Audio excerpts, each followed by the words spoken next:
Ibu bapak dan saudara-saudara sekalian, menurut Dhamma, mengapa manusia menderita? Lingkaran di tengah inilah dalang, aktor utama yang membuat penderitaan, yang mengakibatkan penderitaan dari semua makhluk. Gambar apa yang digambarkan di sini? Ada 3 binatang. Babi, kemudian ayam jantan, dan ular kobra. Mulutnya babi menggigit ekornya ayam, sang ayam menggigit ekornya ular, dan ular menggigit ekornya babi. 3 hal ini saling mempengaruhi, saling bergantungan. Babi dilambangkan atau melambangkan, digunakan untuk melambangkan kegelapan batin, moha, egoisme, tidak mengerti hukum karma, tidak mengenal hukum sebab musabab, tidak mengenal hukum karma, tidak mengerti mana yang baik, mana yang tidak baik, tidak mengerti perbuatan yang sehat dan perbuatan yang merugikan, tidak mengerti hukum perubahan, menganggap segala sesuatu itu kekal, menyenangkan, dan sebagainya. Karena kebodohan inilah, maka kalau seseorang merasakan sesuatu, menikmati keadaan yang menyenangkan, dia ingin menikmati lebih banyak. Dia ingin memperoleh atau menggenggam selama-lamanya. Keinginan untuk menikmati kenikmatan, kesenangan lebih banyak, lebih lama, syukur selama-lamanya, itulah loba atau keserakahan. Keserakahan menimbulkan keiri hatian, keserakahan menimbulkan nafsu, kenikmatan indria, dan sebagainya. Oleh karena itu, moha, kegelapan batin, digambarkan sebagai babi. Mungkin mengapa menggunakan babi? Mungkin babi tidak bisa membedakan mana yang jorok dan mana yang bersih. Apa yang dia lakukan hanya makan dan tidur. Sudah waktunya nanti disembelih. Dan tidak ada pekerjaan lain yang bisa dilakukan oleh babi selain makan sebanyak-banyaknya, tidur kalau kenyang, dan kalau sudah gemuk disembelih.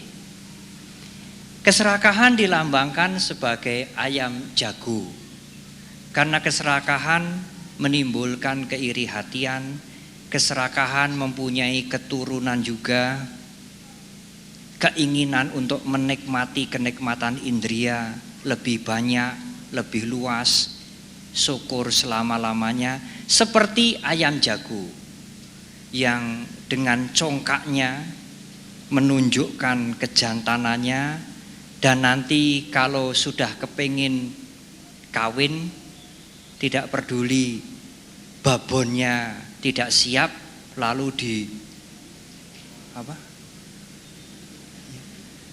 diuber-uber, ya, diuber-uber sampai kena, ya. Oleh karena itu Ayam jago digunakan untuk melambangkan loba, keserakahan. Tetapi kalau yang menimbulkan kesenangan, kalau yang menimbulkan kenikmatan itu tidak bisa lagi didapatkan, tidak bisa dikuasai, maka akan timbullah rasa tidak senang, akan timbullah marah, akan timbullah kebencian. Karena yang menyenangkan, yang enak-enak, yang memberikan kenikmatan tidak bisa lagi dikuasai, tidak bisa lagi dimiliki, maka timbullah kemarahan, kejengkelan, penasaran, kebencian, bahkan mungkin sampai kejahatan seperti pembunuhan dan sebagainya. Itulah dalam bahasa Pali disebut dosa, dalam bahasa Sanskerta disebut dwesa, yang dilambangkan ular kobra. Seperti itulah sifatnya kebencian, seperti ular yang diam, tidak cerewet, tidak mengumbar keangkuhannya seperti ayam jantan, tetapi dia diam dengan menyimpan kebencian. Kalau kita lengah, kita menyentuh atau lewat di bawahnya, maka ular akan mematuk kita dan mematikan kita. Mengapa timbul keserakahan? Karena ketidaktahuan. Karena menganggap segala sesuatu tidak berubah, menganggap segala sesuatu kekal, menganggap semuanya bisa tunduk pada kehendak kita, timbullah keserakahan. Kalau keinginannya tidak tercapai, timbullah kebencian.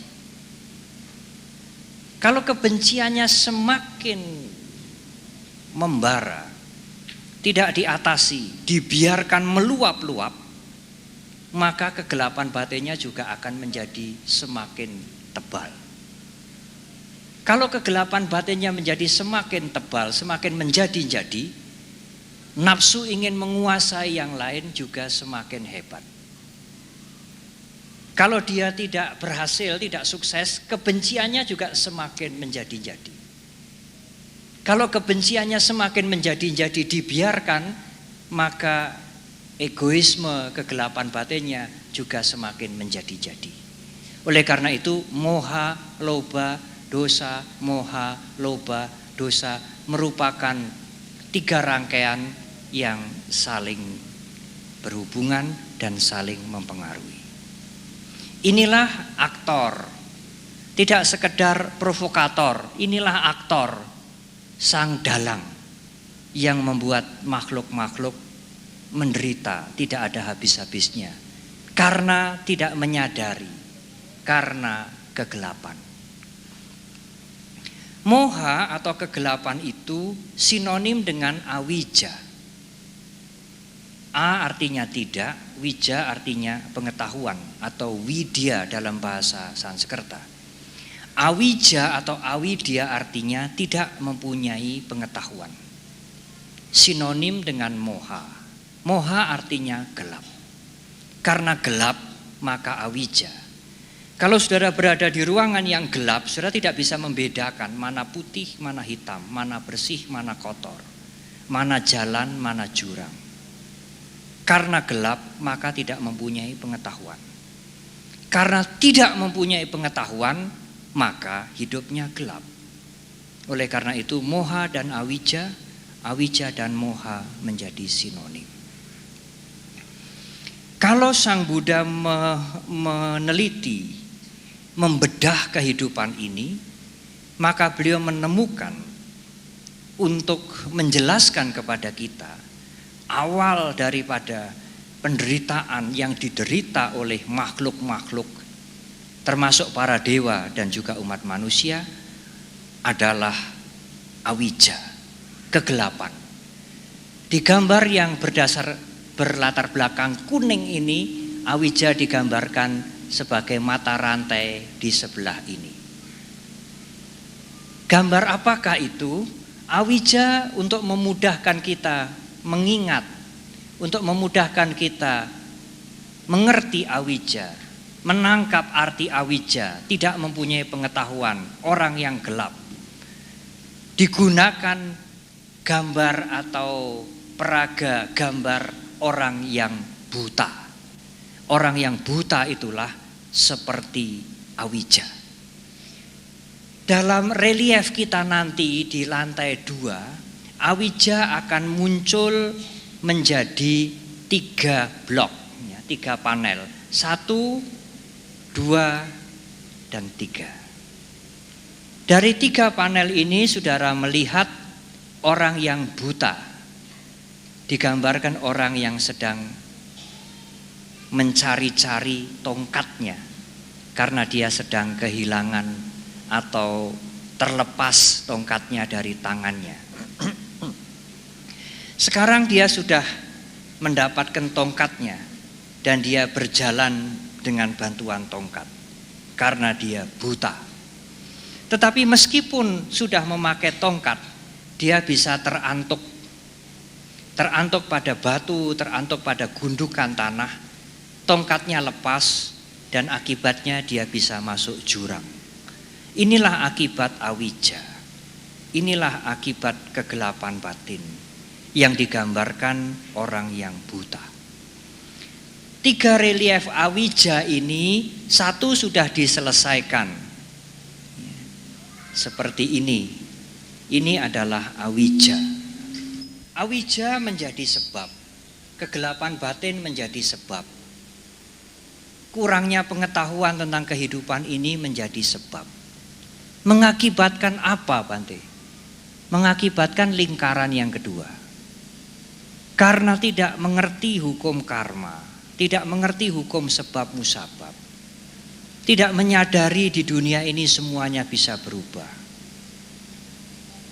tidak menyadari bahwa kebaikan berakibat kebahagiaan, sedangkan perbuatan yang tidak baik berakibat penderitaan, tidak menyadari semuanya itu, maka akibatnya orang yang diliputi awija ini melakukan bermacam-macam perbuatan. Ada perbuatan yang baik, ada perbuatan yang jahat. Yang baik ada yang sangat berbobot, ada yang ringan. Perbuatannya yang jahat ada yang jahat sekali, ada yang ringan. Dia sudah membuat bermacam-macam perbuatan, yang baik maupun yang jahat, dan dia masih terus membuat bermacam-macam perbuatan karena kebodohannya. Di sini digambarkan orang yang membuat pot, kuali, keramik, vas. Ada yang kecil, ada yang besar, ada yang langsing, ada yang bulat, ada yang pipih, ada yang agak aneh-aneh bentuknya.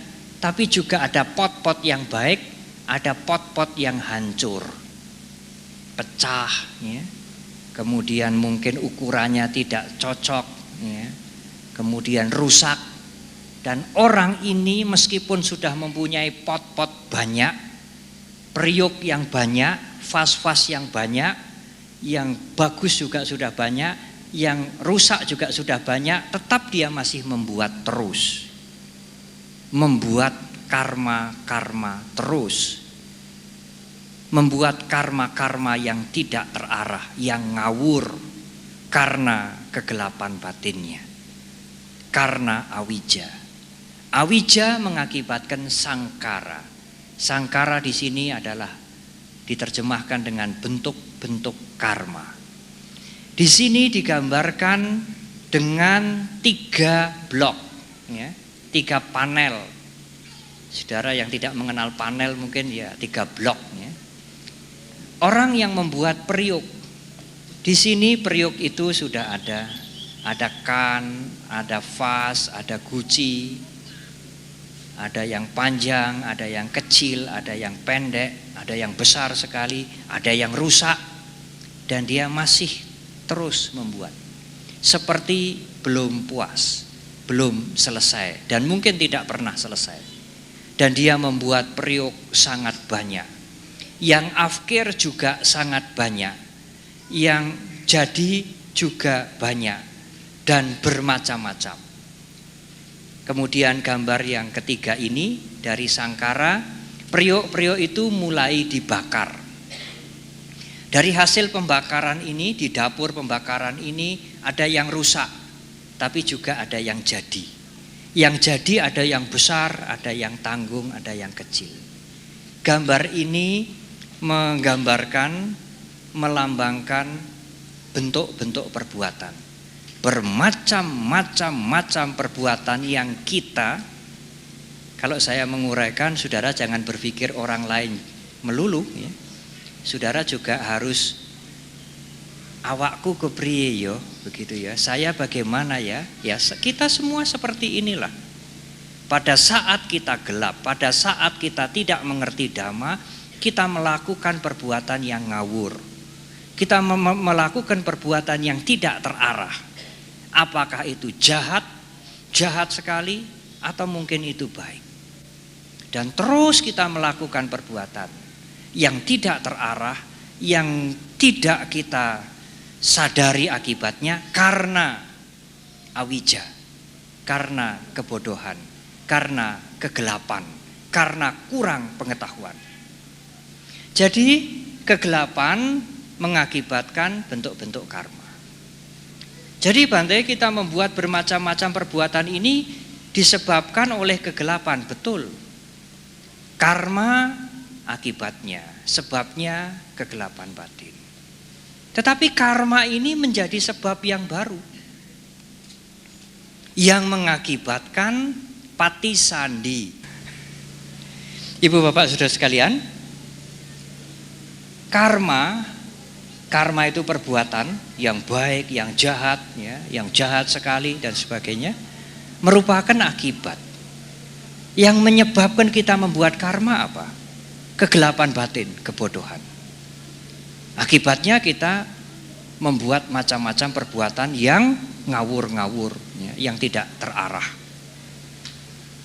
Nah, selain karma itu adalah akibat, karma juga bisa, ya, bisa juga atau juga bisa menjadi sebab. Jadi tadi saya katakan karma itu akibat, tapi dia juga sebab. Karena tidak berhenti. Kalau orang sudah membuat karma, maka timbullah akibat. Akibatnya karma apa? Setelah dia menutup mata, setelah dia meninggal dunia, hidupnya tidak berhenti. Dia lahir kembali. Loh, kok bisa lahir kembali, Bante? Ya, karena kekuatan karmanya belum habis. Fisiknya lemah, tidak bisa jalan lagi, tidak bisa berfungsi lagi, sudah tua, reot, kempong, perot, ya, loyo, meninggal dunia. Tetapi kekuatan karmanya tidak habis. Jasmaninya lemah, kekuatan jasmaninya habis, kekuatan karmanya tidak habis. Maka setelah dia meninggal, dia lahir kembali. Di sini untuk menggambarkan lahir kembali, dalam bahasa Pali disebut patisandiwinyana. Patisandiwinyana artinya kesadaran yang menyambung. Yang menyambung dari hidup ini ke hidup yang akan datang. Artinya pada waktu kita meninggal, kesadaran kita tidak berhenti. Kesadaran kita yang membawa kekuatan karma jalan terus, menyambung menjadi hidup yang akan datang. Kesadaran yang menyambung itu diumpamakan seperti kera yang sudah makan buah-buahan di pohon ini sampai habis, lalu dia mulai melirik. Dia melirik ke pohon sana. Ini nanti gambarnya harus dikoreksi nih. Keranya tidak melihat ke sini, tapi keranya ini melihat ke pohon sana. Yang pohonnya ini buahnya masih banyak. Ini mungkin buah apel, ini buah pelem. Nah, panel yang kedua, keranya mulai berayun-ayun untuk meloncat ke sana. Dan di panel yang ketiga keranya sudah meloncat. Jadi kera yang meloncat dari pohon yang buahnya habis menuju ke pohon yang buahnya masih banyak, mengingatkan kita, menggambarkan kita, nanti kalau sudah kita meninggal, meskipun badan kita sudah hancur, sudah loyo, sudah tidak bisa bergerak lagi, kesadaran winyana akan berlangsung terus karena membawa kekuatan karma yang masih belum habis. Nah, kalau saudara diceritai begini, diberikan uraian begini kan sulit toh menangkap. Tetapi kalau ada gambar begini mudah menangkap. Oh, ini keranya meloncat. Berpindah dari pohon yang sudah habis buahnya menuju ke pohon yang buahnya masih banyak. Artinya nanti kalau jasmani kita sudah hancur, kesadaran kita akan melanjutkan kehidupan yang baru. Karena kekuatan karma belum habis. Akibatnya setelah kematian timbullah kelahiran yang baru. Di sini digambarkan satu perahu, ada pria, ada wanita. Pria dan wanita ini lambang dari nama dan rupa, bahasa Pali. Nama artinya batin, ya, kesadaran, rupa artinya jasmani. Karena adanya kelahiran kembali, maka kita mempunyai jasmani lagi dan mempunyai batin lagi. Jasmani dan batin ini berbeda sifatnya. Jasmani bisa dipegang, ya kulit kita, daging kita, tulang kita. Tetapi batin tidak bisa dipegang, pikiran tidak bisa dipegang, tidak ada warnanya, tidak tampak. Jasmani kasar, batin itu halus. Tetapi mereka bekerja sama pada tubuh yang satu ini. Oleh karena itu digambarkan pria dan wanita yang mempunyai sifat berbeda, meskipun tidak seluruhnya berbeda, berada dalam satu perahu yang sama, mendayung perahu itu bersama-sama. Nah, ada jasmani, ada batin. Dalam diri kita inilah jasmani, dan di dalam diri kita ini terdapat juga batin. Jasmani dan batin. Awake dhewe sekarang ini ada jasmaninya, ada batinnya. Loh, kok sampai punya jasmani dan batin ini sebabnya apa? Sebabnya karena dilahirkan kembali, kera yang meloncat. Mengapa sampai dilahirkan kembali? Karena membuat karma yang bermacam-macam. Orang membuat periuk. Mengapa sampai membuat karma yang bermacam-macam? Karena mengapa bikin karma yang bermacam-macam? Karena kebodohan, awija. Karena bodoh bikin karma yang bermacam-macam. Bikin karma yang bermacam-macam, akibatnya waktu meninggal kesadarannya masih berlanjut terus. Karena ada kesadaran yang menyambung, maka akibatnya lahir kembali mempunyai jasmani dan batin kembali. Panca indera itu 5, mata, telinga, hidung untuk membau, lidah untuk merasakan, tubuh kita ini ya untuk meraba, dan yang keenam pikiran. Di dalam agama Buddha disebut salayatana, 6 landasan indria. Karena ada jasmani, karena ada pikiran, akibatnya ada 5 indria dan pikiran. Karena dilahirkan maka ada jasmani, ada batin. Karena ada jasmani dan batin, maka akibatnya ada panca indera dan pikiran. Untuk memudahkan saudara mengingat panca indera dan pikiran, ada 5 jendela sebagai lambang dari panca indera. Ada 1 pintu pikiran. Ini rumah yang belum selesai, tapi jendelanya 5, pintunya 1. Ini rumah yang sudah selesai. Jendelanya tertutup semua, pintunya terbuka. Mata bisa ditutup, telinga ditutup, hidung ditutup. Mulut tidak makan apa-apa, jasmani tidak nyenggol apa-apa. Tapi pikiran ini jalan terus. Pikiran ini sulit ditutup. Meskipun tidur ya pikirannya jalan terus. Mimpi yang tidak karu-karuan. Dan gambar yang ketiga, semua terbuka. Panca indera ini terbuka semua, pikiran juga terbuka. Nah, sekarang mari kita berpikir. Saya berbicara agak cepat ya, supaya setengah jam bisa selesai.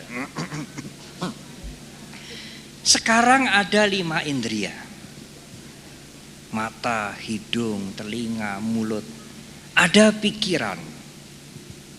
Ada 5 indera, ada pikiran. Mengakibatkan apa kira-kira, saudara? Loh, Bante, 5 indera dan pikiran itu kan sudah jadi akibat toh.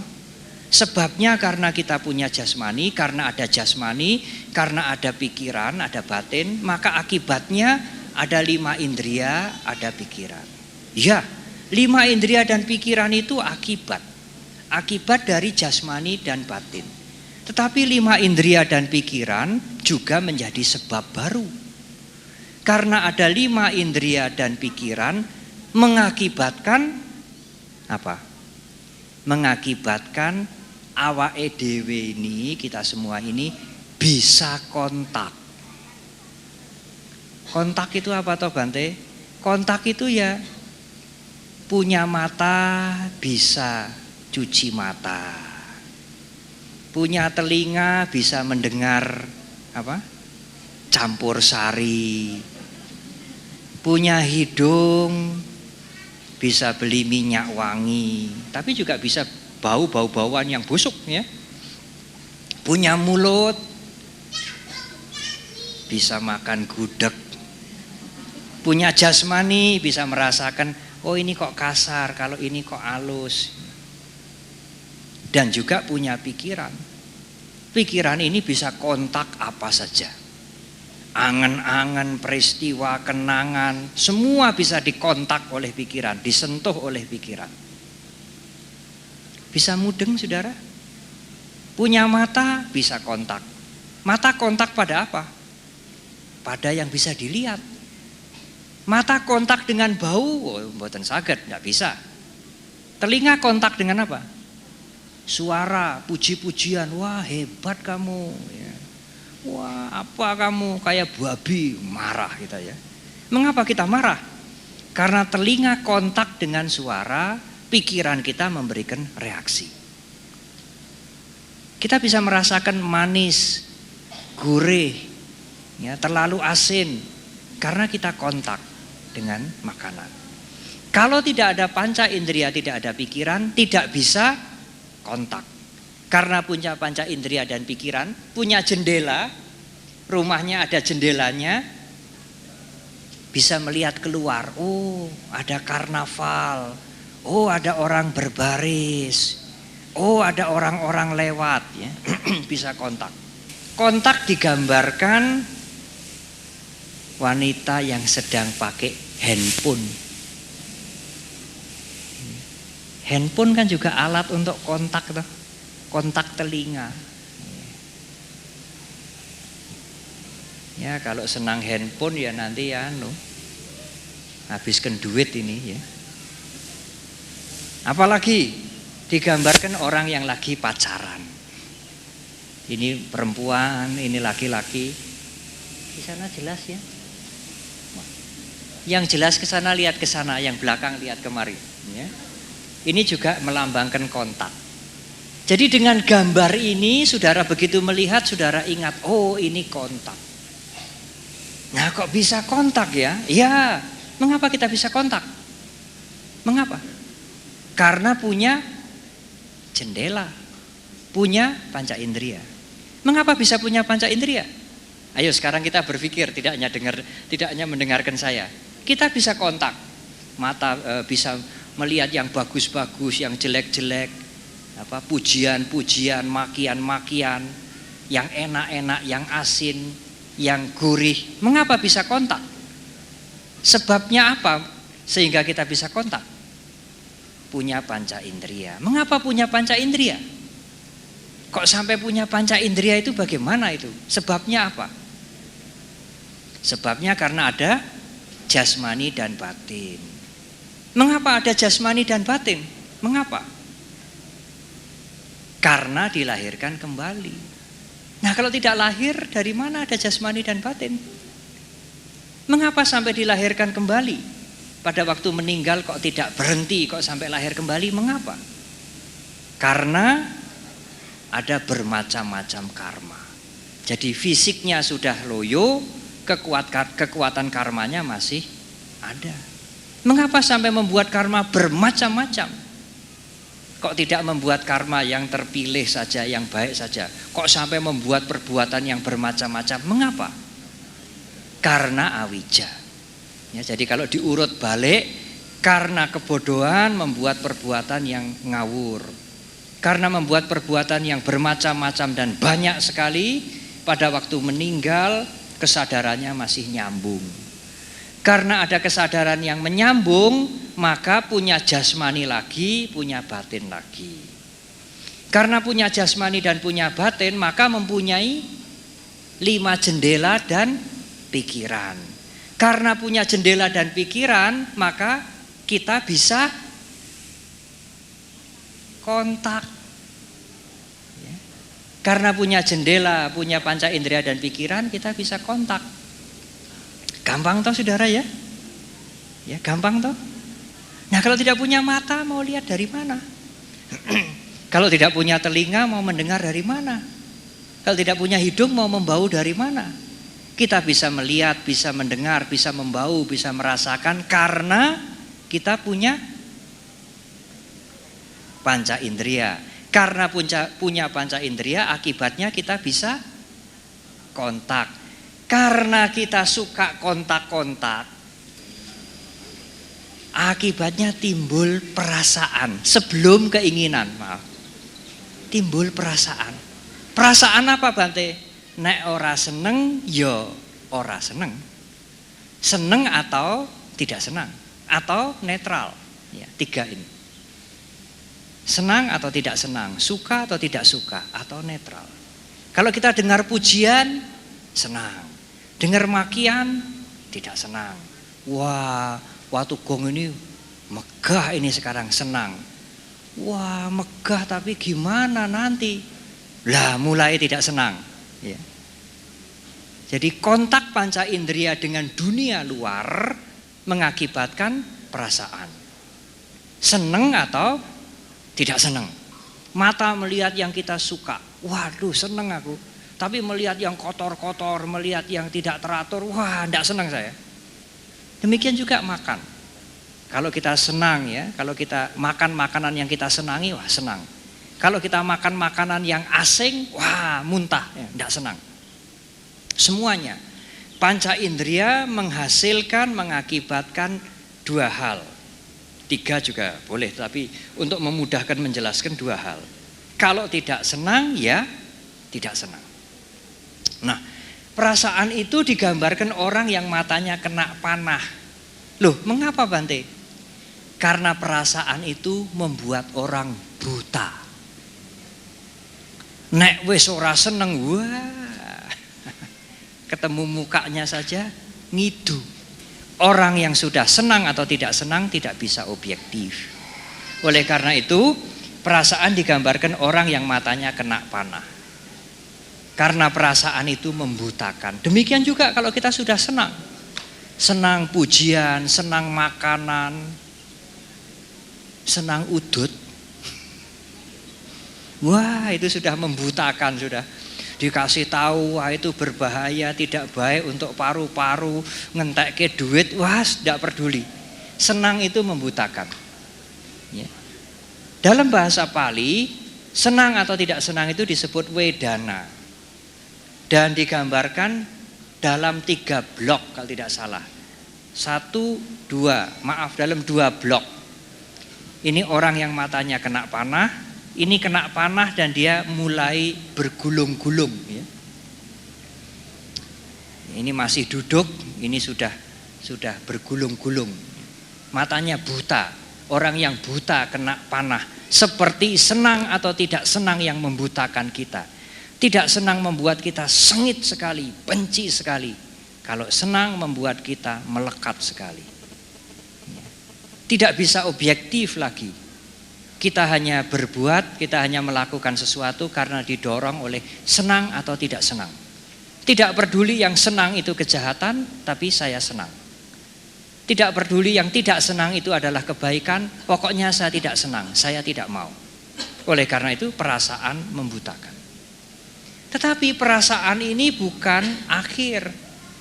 Perasaan ini provokator. Ini bukan aktor, ini provokator. Karena aktornya itu tadi babi, ayam jago dengan ular. Ini provokator sekarang. Ya, menggelitiki kita, ya. Menghasut kita. Menghasut bagaimana, Bante? Kalau orang sudah senang atau tidak senang, dia kepingin lagi. Kalau senang ya dia ingin lagi, lebih banyak, terus. Kalau tidak senang bagaimana, Bante? Kalau tidak senang dia ingin menghancurkan, ingin meninggalkan, ya ingin membalas. Dan kalau keinginan itu diikuti, dia ingin melakukan itu terus. Jadi ketidaksenangan memancing kebencian, kesenangan memancing keserakahan. Kalau saudara senang, saudara ingin terus menikmati. Kalau saudara tidak senang, saudara ingin terus-menerus menghancurkan. Itulah tanha. Tanha ini nafsu keinginan. Jadi orang mempunyai keinginan didorong bukan oleh panya, bukan oleh wisdom, bukan oleh penalaran dhamma, tetapi oleh perasaan. Perasaan ini mendorong dia untuk berbuat. Kalau dia merasa senang, wah apapun dia lakukan. Supaya senangnya itu bisa lebih lama. Bisa dimiliki terus. Kalau dia tidak senang, dia ingin menghancurkan terus. Dia ingin memusuhi terus. Dan kalau dia mengikuti keinginannya itu menjadi nafsu. Inilah tanha. Bagaimana menggambarkan tanha? Kalau perasaan digambarkan orang yang buta karena kena panah matanya, tanha digambarkan orang yang makan. Ini ada wanita yang makan. Pria juga suka makan ya. Dan ini kebetulan yang dilukis wanita.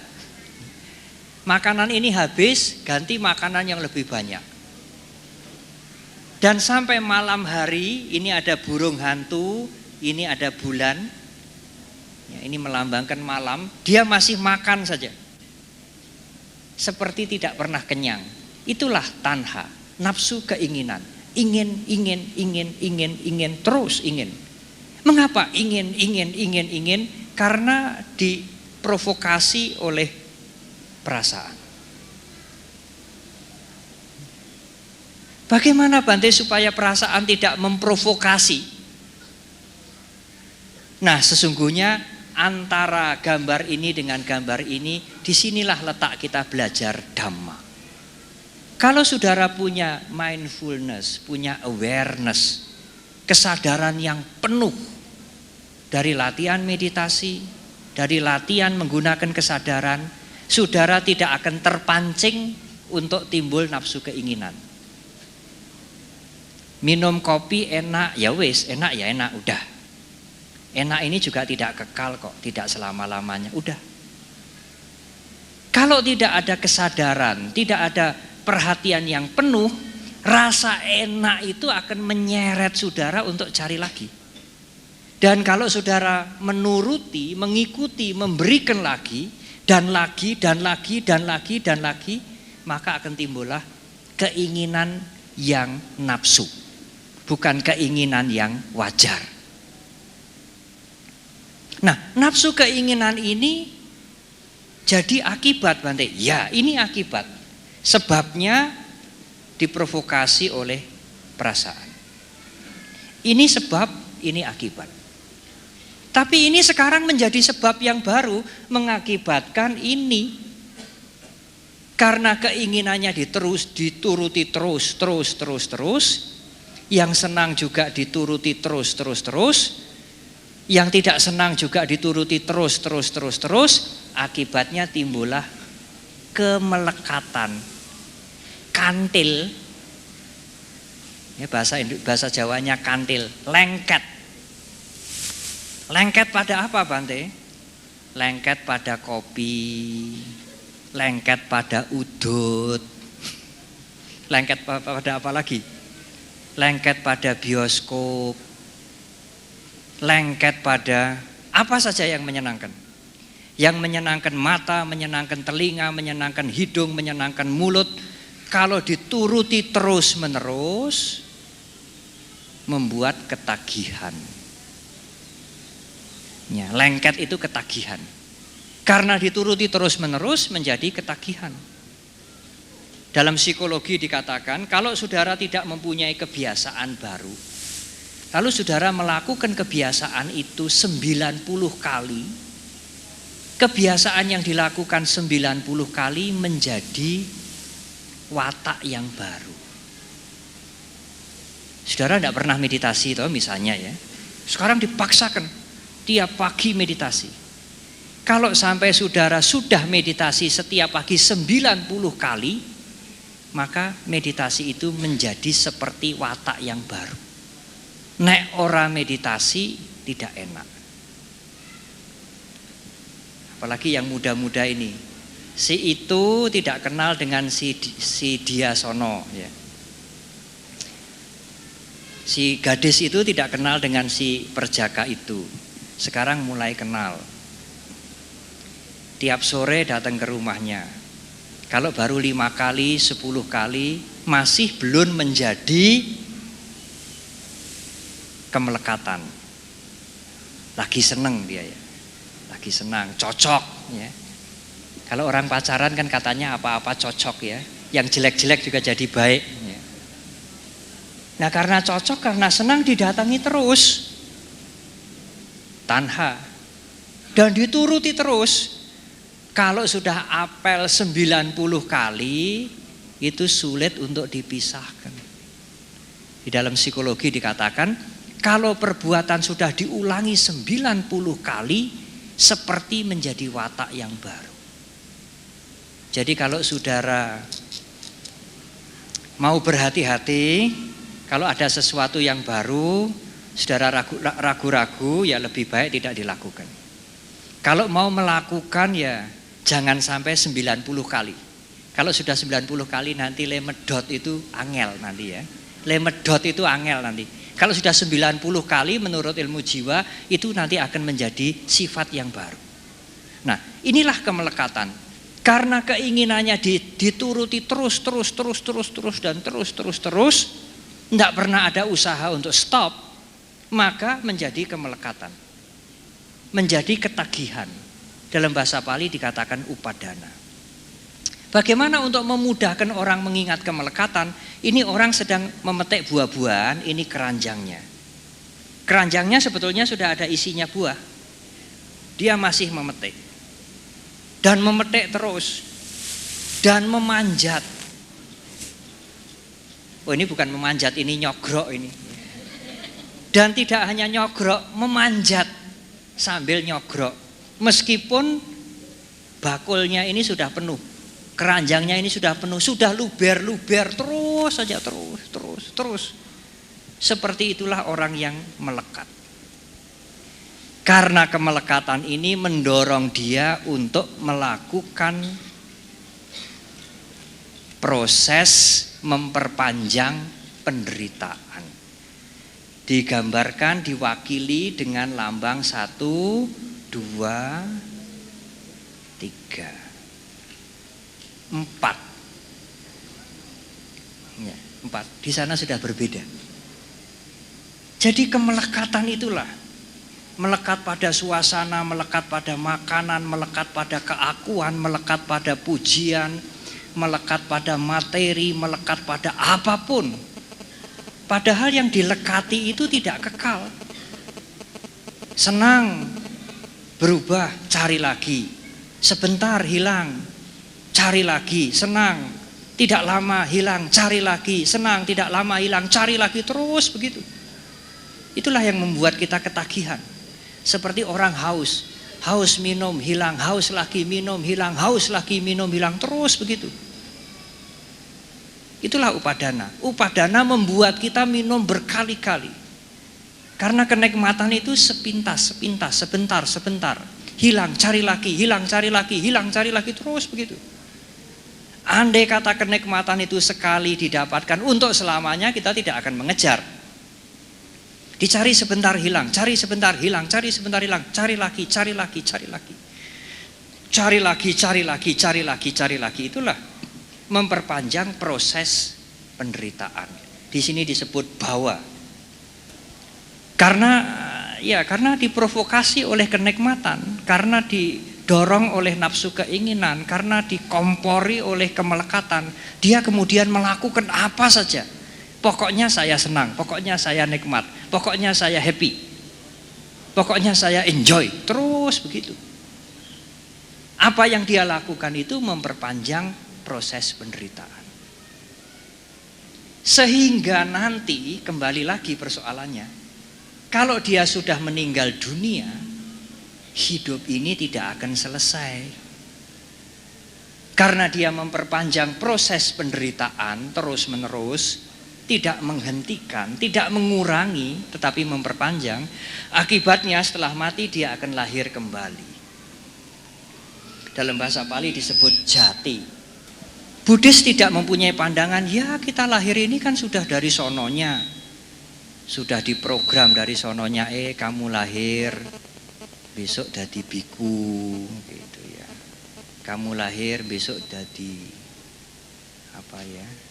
mandor begitu ya. Kamu lahir besok jadi penguasa. Tetapi ajaran Buddha mengajak kita untuk melihat, untuk menganalisa. Mengapa kita sampai dilahirkan? Mengapa terjadi kelahiran? Karena sebelum dilahirkan tentu ada proses yang mendahului. Paticcasamuppada tidak berbicara tentang doktrin penciptaan, tapi Paticcasamuppada berbicara tentang sebab musabab yang saling bergantungan yang tidak pernah berhenti. Tidak ada sesuatu yang muncul di dunia ini, di alam semesta ini, yang eksis, yang tiba-tiba, yang ujuk-ujuk. Semuanya pasti ada proses yang mendahului. Mengapa ada kelahiran? Karena ada proses memperpanjang penderitaan. Mengapa proses ini dilakukan? Karena dia melekat. Karena dia ketagihan. Mengapa sampai dia ketagihan? Karena ada keinginan yang tidak selektif yang diikuti terus-menerus. Mengapa dia rela mengikuti keinginannya itu terus-menerus? Karena ingin menikmati kenikmatan terus-menerus. Mengapa dia bisa merasakan nikmat? Karena dia bisa kontak dengan dunia luar. Melihat, mendengar, membau, makan dan sebagainya. Mengapa dia bisa kontak? Karena punya panca indera dan pikiran. Mengapa punya panca indera dan pikiran? Karena ada jasmani dan batin. Mengapa ada jasmani dan batin? Karena ada kelahiran kembali. Mengapa ada kelahiran kembali? Karena ada karma yang bermacam-macam yang sudah dilakukan. Mengapa dia membuat karma yang bermacam-macam? Karena kebodohan. Begitulah. Nah, sekarang kelahiran sudah terjadi. Apa akibat dari kelahiran, saudara? Wah, ya enggak tahu, Bante. Lah awake dhewe nglakoni kok, saudara ya. Awake dhewe ini kan menjalani toh. Kita semua kan dilahirkan toh. Kalau kita semua tidak pernah melalui kelahiran, kita tidak ada di sini. Kita ada di sini, duduk di sini, berbicara di sini, mendengar suara saya karena kita dilahirkan. Jadi kelahiran itu mengakibatkan apa kira-kira? Kelahiran mengakibatkan umur tua dan kematian. Umur tua digambarkan sebagai, kalau di sana yang suka makan wanita, di sini yang umur tua pria. Orang tua yang memakai tongkat, orang tua yang sudah lemah, orang sakit yang bus. Jadi menjadi tua, mengalami bermacam-macam kesulitan, kegagalan, keberhasilan, kekecewaan. Pendeknya penderitaan lah. Jadi kalau ada pertanyaan, mengapa manusia menderita? Mungkin ada teori lain yang mengatakan ya karena nenek moyang kita berdosa. Ya karena kita dulu pernah punya simpanan ini dan itu. Tetapi sesungguhnya jawaban menurut agama Buddha sangat sederhana. Mengapa kita menderita? Mengalami kekecewaan, kegagalan, kesusahan, kesedihan dan sebagainya. Kita menderita karena kita dilahirkan. Betul toh? Ya, buat apa cari jawaban yang susah-susah? Kita menderita karena kita dilahirkan. Seandainya kita tidak dilahirkan, tidak ada persoalan kita menderita. Kelahiran adalah awal dari penderitaan. Kelahiran diikuti oleh perkembangan, kelahiran diikuti oleh usia tua, kelahiran diikuti oleh sakit, kelahiran diikuti oleh kematian. Di sini kematian digambarkan peti mati, kemudian ini gambarnya yang mati dan masuk krematorium. Antara lahir, saudara, antara dilahirkan sampai mati. Kalau lahir di sini ya, lahir di sini, mati di sini. Antara lahir sampai mati ini, itulah yang namanya hidup sekarang. Dan antara lahir sampai mati itulah di situ timbul penderitaan. Jadi mengapa penderitaan? Mengapa kita menderita? Mengapa kita mengalami penderitaan? Karena kita dilahirkan. Kalau kita tidak dilahirkan, kita tidak menderita.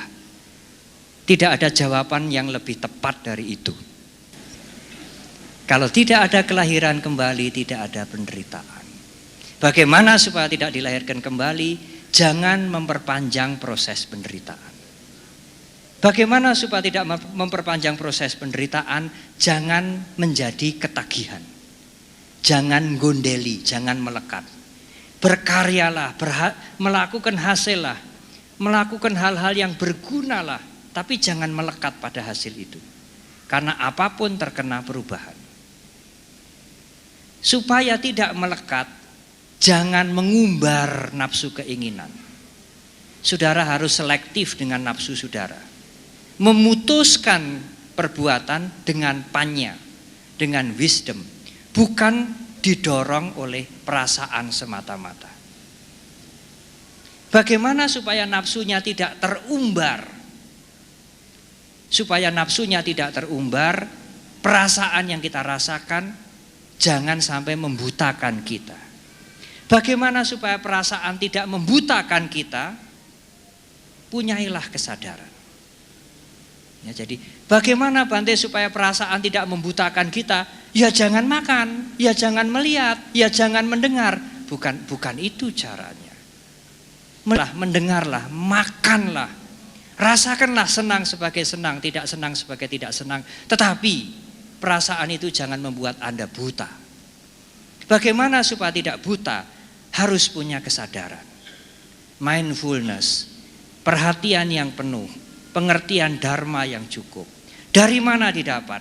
Dari meditasi, dari belajar, dari menjalankan sila. Dari sila, dari meditasi, dari panya. Sila, samadhi, dan panya, itulah yang akan membuat perasaan adalah perasaan. Perasaan tidak akan membutakan kita. Kalau perasaan tidak membutakan kita, tidak timbul nafsu keinginan. Kalau tidak timbul nafsu keinginan, tidak timbul kemelekatan. Kalau tidak timbul kemelekatan, tidak timbul proses memperpanjang penderitaan. Kalau tidak timbul proses memperpanjang penderitaan, tidak timbul kelahiran kembali. Kalau tidak timbul kelahiran kembali, maka selesailah penderitaan ini. Dan selesailah tugas saya untuk menjelaskan bagaimana penderitaan ini datang dan selesai. Dan semoga apa yang saya jelaskan ini bermanfaat bagi saudara. Sekali lagi terima kasih atas perhatian saudara.